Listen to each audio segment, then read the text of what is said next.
What's up? I was thinking today, something that came to my acknowledgement in 2020 that a lot of people were talking about what got caught up in society, which before 2020, I didn't even know was a thing, but apparently they've programmed all the kids and all the younger generation to believe in this white privilege thing.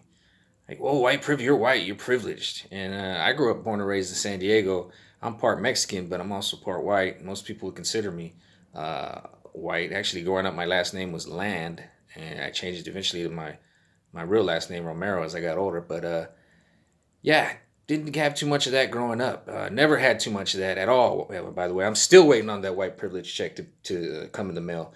Born and raised, welfare, Section 8, all of that. Ate that government cheese, had all of that, food stamps, all of that. So I don't know where this white privilege is coming from because I ain't never seen it. You know what I'm saying? And they got to start paying attention to this with these reparations. They come around every 4 or 5 years. Every time there's an election, there's some reparations. Who you see that one dude come out, Al Sharpton comes out, started jigging you guys up and ginning you guys up. And I got a story about my white privilege. Let's see if that check cashed in. But anyways, life came and went. I found myself, I was about 27, 28 years old in my parents' garage. Baby mama left me. And I wasn't just there but I was there because, I was going to try to help my family pay their house. And it was like an investment. But also I figured, well, my son can see his grandparents and stuff.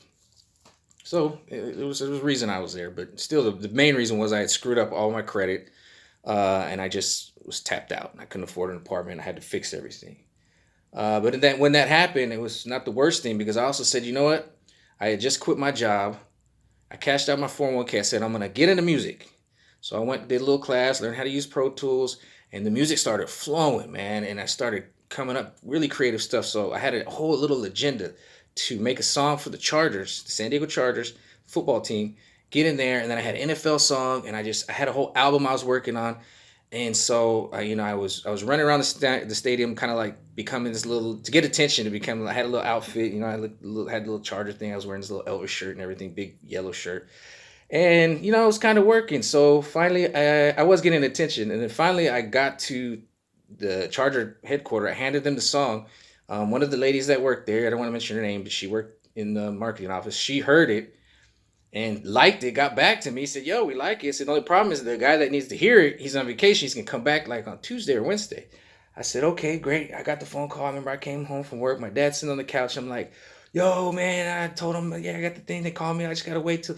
Turns out he knew the guy that was coming back from vacation because he used to have a contract with the Chargers. I remember I was a kid. I would run around the stadium and everything. We used to clean their suites, and he just got this look on his face. I'll never forget it. It was just mean. And I was just like, whatever, dude. I'm gonna buy him a house. I'm gonna buy him a car. I'm gonna get rich. It's all gonna happen. Well, that Sunday the Chargers played, and they came home. They were all upset. And I guess my stepmom had got thrown out of a game for getting in a fight with somebody. She called him a lizard boy or something. It was very, very uncharacteristic to just get in a fight and get thrown out of a game.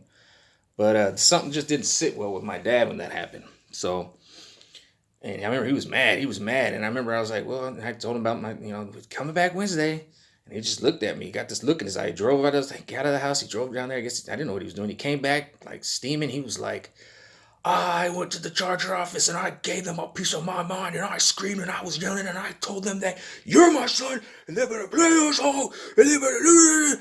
And my heart just sunk. It literally just sunk. Do you think the Chargers ever called me back? No. Never heard from them again. That was my one chance. I worked so hard, and my family, my own father, ruined it. So this white privilege and all this privilege stuff, nothing's for free. Family members, friends, they could sabotage you the same. You got to work for everything you get. But did I let that get me down? No. I worked. I've been saving my money, and here I am today talking to you. So that's life, though. That's my whole point. That's life. Life is going to throw stuff at you like that. Life is going to knock you down, but you got to get back up and work. Nobody's giving you nothing for free. And when you get stuff for free, it ain't free. Somebody's paying for it.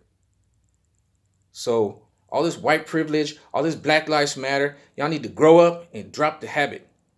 Because where's Black Lives Matter now? Nowhere. They got used and abused for this election. No more attention. So that's a story. That's a life story for me to you. Use it as inspiration. Don't you got to be tough in this world, and you got to work for what you get. It feels better that way too, because I came up with better songs and newer songs and a bunch of songs, and I got all kinds of stuff. Might not be famous, but here I am talking to you. Peace out.